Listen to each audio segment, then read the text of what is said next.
on in, Austin. Come on in, have a seat. Right, man. It's your event. Mr. Cavalier, good to see you again. Oh, good to be seen. Yeah, I'm sure it is. Great, Austin. How are you? You good? You want to help him, Anthony? Anthony, help him with the headphones. Yeah, that thing's a little jacked up. Oh, there we go. All right. How are you, sir? I'm fine. Good to see you again. Good to see everybody. I gotta ask, Austin. You know, my dad always listen. My dad is about your age. How are you staying in this doggone good shape now, bro? You out here active, man. How you stay in shape at this age, man? I try to watch what I eat, even though I have ice cream problems. But you don't look like you have an ice cream problem. And I work out. I do cardio 3 times a week. I do the weights 3 times a week. Damn. And that's it. And that's what I try to do. Clearly blessed with incredible genes, right? Well, you know, I mean, my father, I was lucky. Man, I'll say blessed. Do you shoot the basketball ever? Do you do that? I don't touch it. Not at all. Wow. I'm old school now. I will never forget when I first got with the Cavs and started getting them. When I first met Nate Thurman, we started talking. We were sitting there one day. He said, AC, when you retire, you retire. He said, don't touch another ball the rest of your life. And I never have. No kidding. I'm golf now. So but my grandkids want me to play basketball, but I'm like, Papa, come on. I'm going, I don't want to do this because if I have to shoot too far from the basket, it's an air ball. You just tell them I still got it. I don't want to do it to you. And you know, the young kids, they want to see the jump shot, the threes. Or the dunk. Yeah. Hey, tell us why we're here. This is an incredible event, and tell us what happens here. Well, I've got involved with Wild U about 15 years ago. They used to be, the Cavs used to be behind them, and now the Cavs are still, they helped me quite a bit with it. And the reason why I got involved, there was a young man they had, he had a speech impediment the first year I saw him. The next summer, the next time we had the event downtown, he was the keynote speaker. Wow. And that made me want to get involved. And I've been involved with him ever since. Wow. That is really cool. So the event today, how many golfers we have out? How much money will you raise to help this cause? We raised about $90,000 now. We're up to $90,000. So it's become something that I take personally now because I raised enough money to make a dent, to do something. And our students, their kids, they really are getting out of it. Like we had Malik be one of the speakers at a program we just did. And last year he was afraid of the mic. Now he talks too much. That's incredible, really. You know, so I just like what they do for the kids, and that I get emotional when I think about it because to see a kid who could not speak, and then all of a sudden he's a keynote speaker in 12 months, I thought it was a miracle. How do they do it, Austin? What do they do? We have teaching programs and people that are dedicated to groups of kids, and it's just I just like what they do because they put their heart and soul into it, and it's corporate, but it's not like it's more feeling to it than the corporate situation. Right, I got it. Heart. Right, more heart to it. Right. What were you like as a kid? Were you obviously you talk for a living now, right? And you don't have a problem I didn't talk now. At all. Well, yeah, I asked that because I know a lot of folks that do this. Right. When they were younger, they were exact opposite. And so tell us about that and how you then came over that hump. Well, I definitely was not a talker. I mean, I was a quiet person.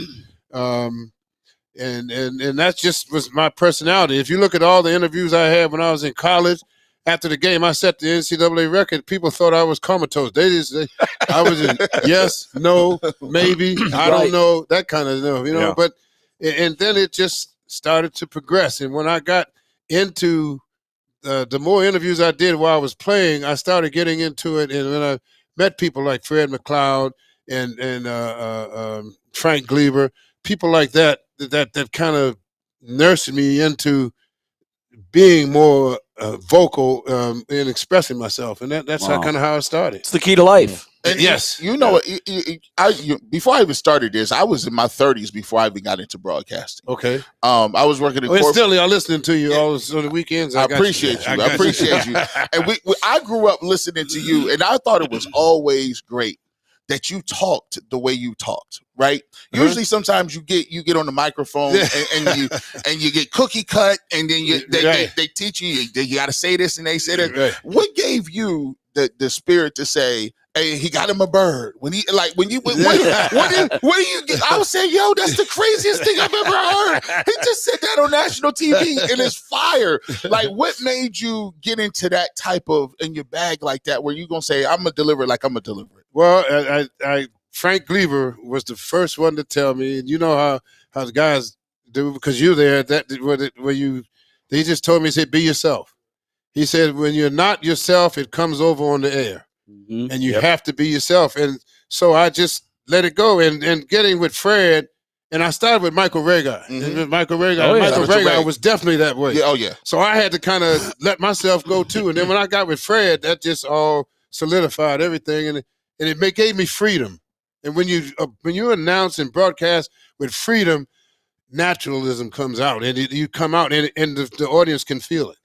So your entire playing career, you didn't think that this was going to be a career for you, did you? Oh no, not at all. I never thought talking. How did it happen? So how did it happen? How did it turn around there?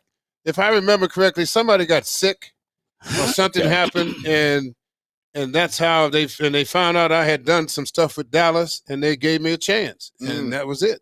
Rest is history. And you guys are the voice, and you talk about Fred, and obviously everybody's still feeling his loss, of course, right. You more than most. But the second I think of you two, of course you think of the championship season, and how much fun that was. Right. Oh man, that was the most. I mean, because nobody had ever been down 3-1, and I had Ty Lue was the best. I mean, when he did that little skit where he put the money in the ceiling, and I mean, it was unreal. I mean, and you have to give it to. I mean, everybody talked that the team was just a good team. I mean, and the LeBron is a savant in basketball. His mental approach and understanding of the game is what took him to the level he's at.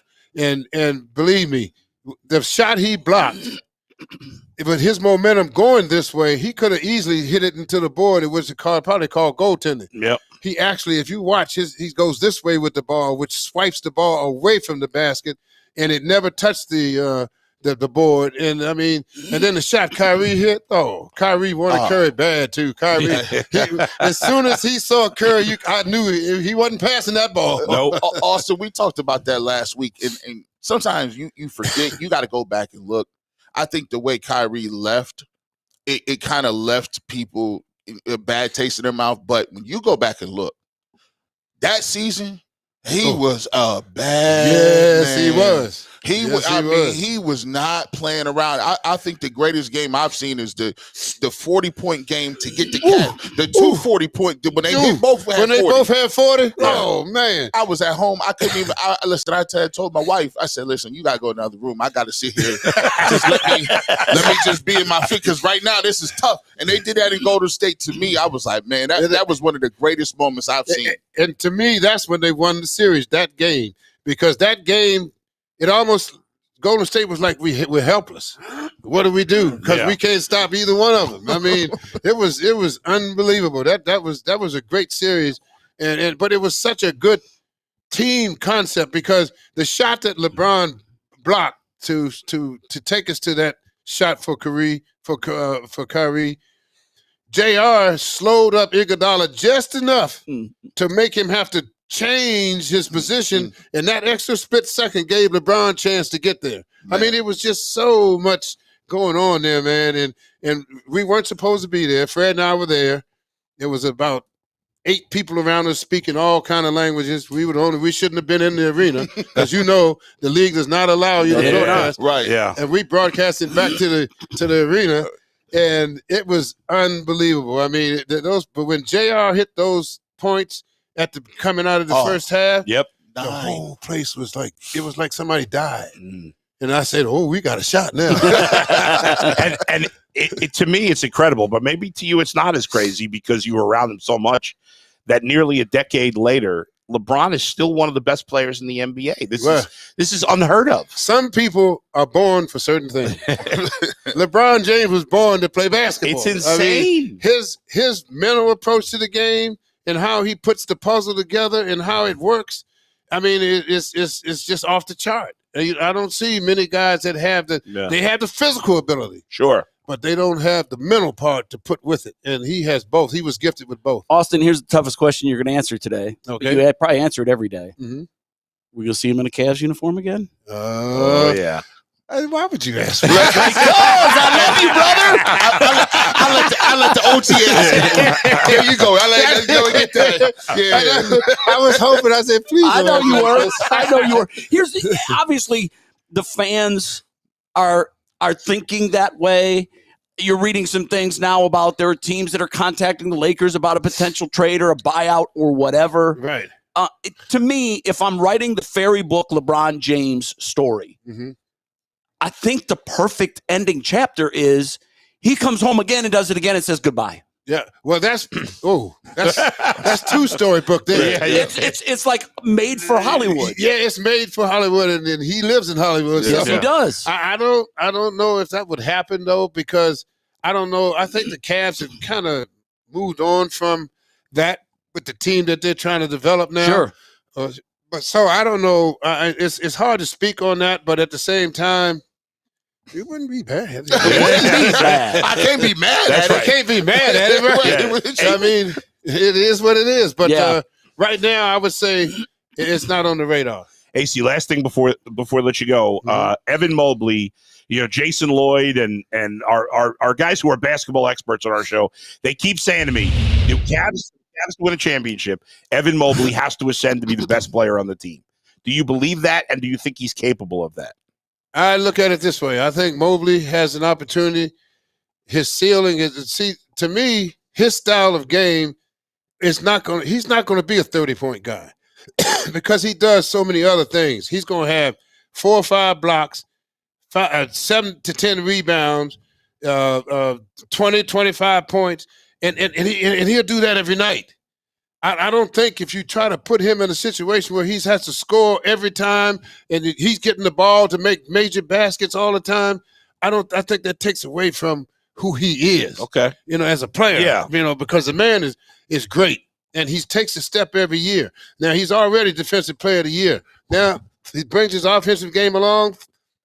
You can't win it with one guy anyway. So to me, you got to he needs somebody else to go with him.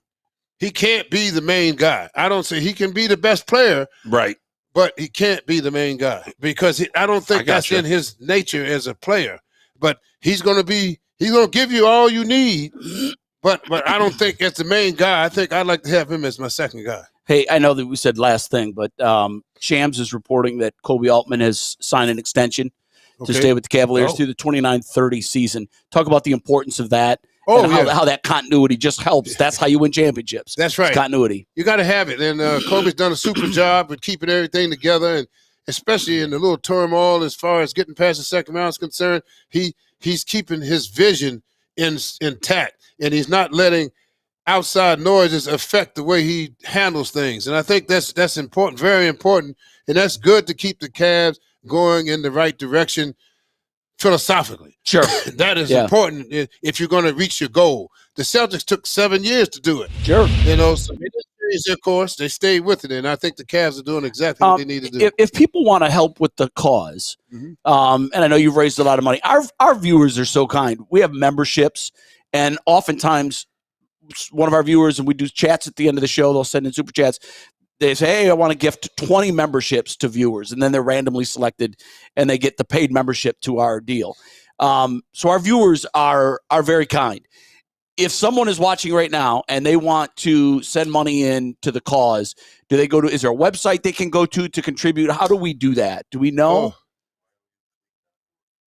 YOUCLE.org. YOUCLE.org. Right. All right, UCSS Army, get at it. Whatever you can. I mean, it all adds up. It all helps to make a difference. Definitely. And if you love Austin Carr like everyone loves Austin Carr, put your money where your love is and help this man out. I appreciate it. Get deep in your pocket. Yes. There you go. And for UCSS viewers, we're talking like $5. Yeah. But I want to thank you guys for all the help. Yeah. And like I said, Austin, you're the best, man. I listen to all of you guys all the time. We appreciate it. It's just fun listening to it and watching. And boy, you get into it too. Yes, he does. I Just get a little. I get a little Right. into a little trouble every Yeah. now and again. But, and watching you all these years, it's just it's amazing when you get to know a person like that. I mean, and you watch him where you can see you every day. Yeah. It makes a whole difference. Yeah. Whole difference. It's great being home. I was going to say, it's got It's great being home. change your whole life. It does. It does. Where you can get into a routine and you don't have to be traveling over here and going over here all the time. I can't overstate how dead on you are with Yeah. that. Yeah. And CLA is the land I love, and it's great to be That's here. right. And Austin, Yeah. as Thank you, always, man. thank you. Appreciate We you. Good luck appreciate with it. the event today. Are Yes. you going to win it? I'm sure you stack your team. No. No? Mm-mm. No? Wow. No, I don't want to do it that way because I remember when I used to play in a lot of these events, I used to hate that. You know, Yeah. stacking the team. I- I play with people who don't play, but maybe 5 times a year, and I'm happy doing it. Well, That's Ahmad Rashad won't hold an event unless he stacks the that's team. right. That's Ahmad. He's got 4 A That's players. Right. That's right. And I played one year with Ray Allen, Yes. and we lost in overtime to him. And he was so mad that we took them to extra holes. Right. He didn't talk to us at the dinner. He's still competitive. I'm Still glad competitive. that you make it fair. Thank you, Austin, thank you. Thanks, Austin. Thank you. Yep. Have a great day, guys. Yes, You you too. too. All right, the great Austin Carr. Again, youcle.org if you'd like to help out the organization. It is a tremendous organization. Last year when we were out here, I remember we spoke to one of the young men that had gone through the program. Yes. Yeah. And we found out his starting point was very similar to what Austin said. He was shy. He Yeah. was introverted. He hated to speak in front of crowds. Right. He came on this show, and I think he brought all of us almost to tears. Yeah. Just how out of his shell he was. And I know exactly what he's talking about. There's nothing more rewarding than watching a young man or woman learn how to break that shell and to communicate, because it really is the key to life. If you can communicate, the world is open to you. And you know what?